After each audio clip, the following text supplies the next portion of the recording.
হর হর মহাদেব, জয় মা কামাখ্যা। কেমন আছেন আপনারা? আমি জানি আপনারা খুব ভালো আছেন, আর আমি এটাই মহাকালের কাছে উইশ করি আপনারা অলওয়েজ খুব ভালো থাকুন। কালকে জন্মাষ্টমী কেমন কাটলো একটু জানাবেন। আমার জন্মাষ্টমী তো খুব ভালো কেটেছে। আমি গপুকে যথেষ্ট আদর করি। আমার খুব ভালো লাগে বালকৃষ্ণার রূপটা অ্যান্ড ওনার নটখট, ওনার দুষ্টুমি। তো আমার জন্মাষ্টমীটা খুবই প্রিয়, আর আমি সেইভাবে করতে পারিনি, যতটুকু পেরেছি আমি করেছি, আর খুব ভালো গেছে। আর আপনারাও ডিএম করে জানান আপনারা কি করলেন, আমাকে টেক্সট করুন। আপনাদের এখনো অবধি আমি কোনো টেক্সট পাইনি। ঠিক আছে, আপনারা আর একটু নম্রতাদির সাথে কাটান। আই থিঙ্ক আপনাদেরও মনে হবে যে টেক্সট করা উচিত। আমি আপনাদের জন্য ওয়েট করছি। আজকে একটা খুব কি বলবো, একটা ইনসিডেন্ট হয়েছে যেটা আমার ভালো লাগেনি। আমার মনে হলো আমার ফ্রেন্ডদের সাথে আমার শেয়ার করা উচিত। এই জন্য আমি জাস্ট বাড়ি ফিরেই আমি বসে পড়েছি আপনাদের সাথে কথা বলতে। এখনো অবধি আমি ফ্রেশও হইনি। আমি জন্মাষ্টমীরই একটা আমার কোনো ক্লায়েন্টের বাড়িতে আমি গেছিলাম, সেখানে আমাকে ইনভাইট করা হয়েছিল। তো আজকে সেখানে আমি কালকে প্রেজেন্ট থাকতে পারিনি, তো আজকে সেখানে একটা খাওয়া দাওয়া চলছিল। যাই হোক, আমি লং স্টোরি শর্ট করি। আমি সেখানে গিয়ে কথা মানে অনেক রকমের কথা হচ্ছে। তো সেই বাড়ির ভীষণভাবে শ্রীকৃষ্ণের ভক্ত, জগন্নাথ দেবের ভক্ত, প্রভুর ভক্ত। তো ওখানে অনেক রকম কথা হতে হতে মানে উনি একটা গাড়ি নিয়েছেন অ্যান্ড কিছু জিনিসপত্র নিয়েছেন, যার মধ্যে ব্ল্যাকটা খুব ইউজ করছেন। তো আমি যাই হোক, এই বছরটা ব্ল্যাকটা একটু কম করাই উচিত। তো সেখান থেকে আমি বললাম যে আপনি ব্ল্যাকটা একটু কম ইউজ করলে ভালো করতেন, আপনাকে আমি না করেছিলাম। তো উনি আমাকে বললেন যে দেখুন, প্রভুর কালার তো ব্ল্যাক, আর আমার মনে হয় শ্রীকৃষ্ণেরও কৃষ্ণ মানে ব্ল্যাকিশই। তো উনি নীলাভ বর্ণের, উনি কৃষ্ণ বর্ণের। তো কালীও কৃষ্ণ বর্ণের। তো মা কালী যখন কৃষ্ণ বর্ণের, শ্রীকৃষ্ণ যখন কৃষ্ণ বর্ণের, তো আমি এটা ইউজ করতে পারি। ওনার কথাটা আমার ভীষণ ভালো লাগলো। তারপর দু চার কথায় উনি আমাকে ওনার বাড়ির ছোট ছেলের মেয়ের জন্য জিজ্ঞেস করলো যে আমরা মেয়ে খুঁজছি। তো আমার কেন জানি মনে হলো, আমার অলওয়েজ মাথায় দুষ্টুমি ঘোরে। আমি বললাম যে মেয়ে কেমন চাই। তখন উনি বললেন যে শিক্ষিত, উজ্জ্বল বর্ণের, হাইট ভালো, ওয়ে অফ টকিং ভালো। আমি বললাম যে লুকস নিয়ে, বলে হ্যাঁ হ্যাঁ একটু আমি ফর্সা আর একটু সুন্দরী, মোটামুটি যাতে প্রেজেন্টেবল হয়, ফর্সা। আমি তখন বললাম যে আপনি তো এত প্রভুর ভক্ত, তো আপনি আন্টি ফর্সা মেয়ে চাইছেন, প্রভুর রঙের হলে কি অসুবিধা? মানে শুধু এই চামড়াটা তো সব কিছু নয়। মানে আমি যদি সত্যিই প্রভুকে এত মনে প্রাণের থেকে ভালোবেসে থাকি, তাহলে আমাদের নিজেদের জীবনে প্রভুর বর্ণের পার্টনার এখনো অবধি কেন এরকম, যে আমরা যারা দেখে শুনে বিয়ে করতে, মানে আমাদের বাড়ি থেকে যাদের দেখে শুনে বিয়ে হয়, এখনো অবধি শ্বেত বর্ণের প্রতি এত কেন অ্যাট্রাকশন? আবার অ্যাট দ্য সেম টাইম সেই লোকটাই সেই মুখ থেকে বলছে যে আমার প্রভুর বর্ণের সবকিছু ভালো লাগে। তো এটা একটু হিপোক্রেসি নয়? ভাবুন, ভেবে আমাকে জানান।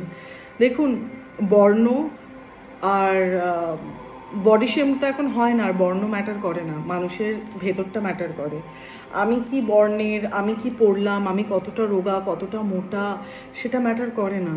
আমার বর্ণ যতই শ্বেত বর্ণের হোক, বাট আমার যদি বিশুদ্ধ চাকরা খারাপ থাকে, আমার কথা যদি খারাপ হয়, আমার মনে হয় না সেটা দরকার আছে। বাহ্যিক লুকটা আপনার সবটা হতে পারে না। হয়তো আপনাদের মধ্যে অনেকেরই পার্টনার বা অনেকেরই লাইফ বেটার হাফ খুবই সুন্দরী, বাট হয়তো ভগবান না করুক আর হোক, হয়তো অনেকেরই ডিভোর্স হয়ে গেছে, বা অনেকেই আপনার পার্টনারের সাথে বসে 2 কাপ কফি খেতে পারেন না, কিন্তু উনি শ্বেত বর্ণের। তো বর্ণ ম্যাটার করেন না। ম্যাটার শুধু করে আপনার ওয়ে অফ টকিং, ম্যাটার করে আপনার ওয়ে অফ লিভিং, ম্যাটার করে আপনি মানুষটা কত ভালো হিউম্যান। আমার কাছে সত্যি সৌন্দর্যটা হচ্ছে বাহ্যিক, আর এমনিও আমি এই দুনিয়ার মেটেরিয়ালিস্টিক জিনিসপত্রতে খুব একটা বেশি অ্যাট্রাক্ট হই না। আমার কাছে হচ্ছে আপনি যেই হন না কেন, আপনার মধ্যে যাতে একটু জ্ঞান থাকে, আপনার মধ্যে যাতে আমি আপনার কথাবার্তার ওয়ে অফ টকিং, মানে যেটাকে আমরা ওয়ে অফ টকিং বলি, সেটা দেখি। আর আপনি মানুষটা খুব ভালো হন। হতেই পারে হয়তো আপনি কাউকে ওইভাবে হেল্প করতে পারছেন না, তা বলে আপনি কাউকে ক্রিটিসাইজও করতে পারছেন না, মানে করছেন না, আপনি হিপোক্রেসি করছেন না, তো আমার জন্য আপনি ভালো।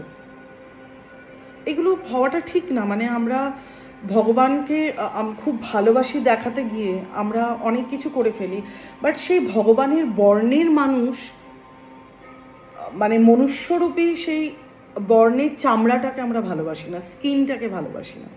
এখনো অব্দি অনেক মেয়েকে কালো হলে বডি শেম করা হয়। আমি অনেক বাড়িতে দেখি, যদি কোনো বাচ্চা মেয়ে কালো হয়, হ্যাঁ ওকে ভালো করে পড়াশোনা করতে হবে, গায়ের রং, মানে এটা হয়তো আপনাদেরও অনেকের সাথে হয়ে থাকে। গায়ের রংটা ম্যাটার নয়, শরীরটা কতটা রোগা কতটা মোটা সেটাও ম্যাটার নয়, ম্যাটারটা হচ্ছে আপনার মনুষ্যত্ব। এখনকার দিনে দাঁড়িয়ে বডি শেমটা ম্যাটার নয়। আর যারা বডি শেম করছেন, just look at your self. আপনার নিজেকে শেম করার মতো অনেক জিনিস আছে।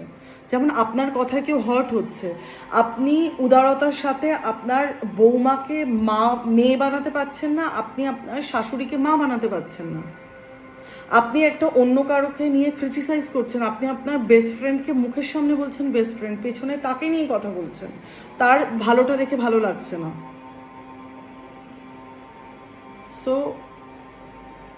আমি আর কি বলবো, আমার কাছে মাঝে মাঝে ওয়ার্ড থাকে না। আমি আপনাদের কাছে এত রাত্রে এই কথাটা বলার এটাই মানে যে আমি সব কিছু শেয়ার করি, আপনি শেয়ার করলে আমি খুব দুঃখিত। মানে একটা মানুষের যখনই মানে সাইকেল সেকেন্ডের মধ্যে যখন আমি অন্য রূপ দেখি, আমার তখন মনে হয় যে আমরা নিজেদের সাথেই আমরা অনেস্ট নই। তো সো আমরা আমাদের ভগবানের সাথেও অনেস্ট নই, আমরা আমাদের ভগবানের সাথেও অনেস্ট নই, নিজের সাথেও অনেস্ট নই। কিন্তু আমরা আমাদের আশেপাশের লোকের কাছে মানে আই থিঙ্ক এটা গুড বয় আর গুড গার্ল, মানে গুড ইমেজটাকে আমরা ধরে রাখতে চাই। হ্যাঁ আমি প্রভুর নামে প্রভুর কালারে সব করছি, আমি প্রভুকে ভালোবাসি, কিন্তু সেই প্রভুর অ্যাজ ইট ইজ প্রভুর কালারের লোক আমার কাছে অ্যাকসেপ্টেড নয়, সেই প্রভুর কালারের মানুষ আমার কাছে অ্যাকসেপ্টেড নয়। তাহলে তো এখানে আমার ডুয়েল ক্যারেক্টার নয়। প্লিজ আমি আপনাদের কাছে হাত জোড় করে বলছি, যেটা বলবেন মানসা কর্মনা বাচা থেকে অ্যালাইনমেন্টে থাকবেন, এটাতে আপনার অরা ভালো হয়। যখনই আমরা ভগবানের নাম নিয়ে কিছু করি না, অনেস্টলি স্পিকিং সেটা আমাদের অনেক বড় পাপ। আমার মনে এক, আমি মুখে এক, আমি ভাবি এক, এটা ঠিক না। আর ভগবানকে নিয়ে এই রকমভাবে হিপোক্রেসি করাটা ঠিক না, সত্যি ঠিক না। হয়তো আমরা মনে করতে পারি কি হচ্ছে, কখন কোন অপরাধটা তার মানে চিত্রগুপ্ত লিখছেন তার কাছে কাউন্টেবল আমরা তো জানি না। এই দুনিয়াতে সত্যি বলছি মানুষের লাইফটা এতটা এখন হেক্টিক যাচ্ছে, আমি চাই সকলে ভালো থাকুন, যতটা হোক আমাদের যা অপরাধ আছে প্রভু ক্ষমা করুক, মহাকাল ক্ষমা করুক, এটাই চাই। সো দা নম্রতা শোয়ের একটাই slogan, think positive, be positive, act positive. ভালো থাকবেন, ভালো রাখবেন, সকলে খুব ভালো থাকুন। আর প্লিজ নো হিপোক্রেসি, যেটা ঠিক সেটা। আর আমি সেই সকল মানুষের কাছে এটাই মেসেজ দিতে চাই, সত্যি কালারটা ম্যাটার করে না, রোগা মোটাটা ম্যাটার করে না, মানুষের মনুষ্যত্বটা ম্যাটার করে। মানে যাদের আছে এরকম টাইপের চিন্তা ভাবনা, প্লিজ চেঞ্জ করুন। আমরা সকলে মানুষ, আমরা যেই চামড়ারই রঙের চামড়ার হই না কেন, আমরা যতই মোটা রোগা হই না কেন, উই আর হিউম্যান। হিউম্যানিটিটাই মেন, সব থেকে বড় পুজো, মনুষ্যত্ব। ভালো থাকবেন, ভালো রাখবেন। হর হর মহাদেব।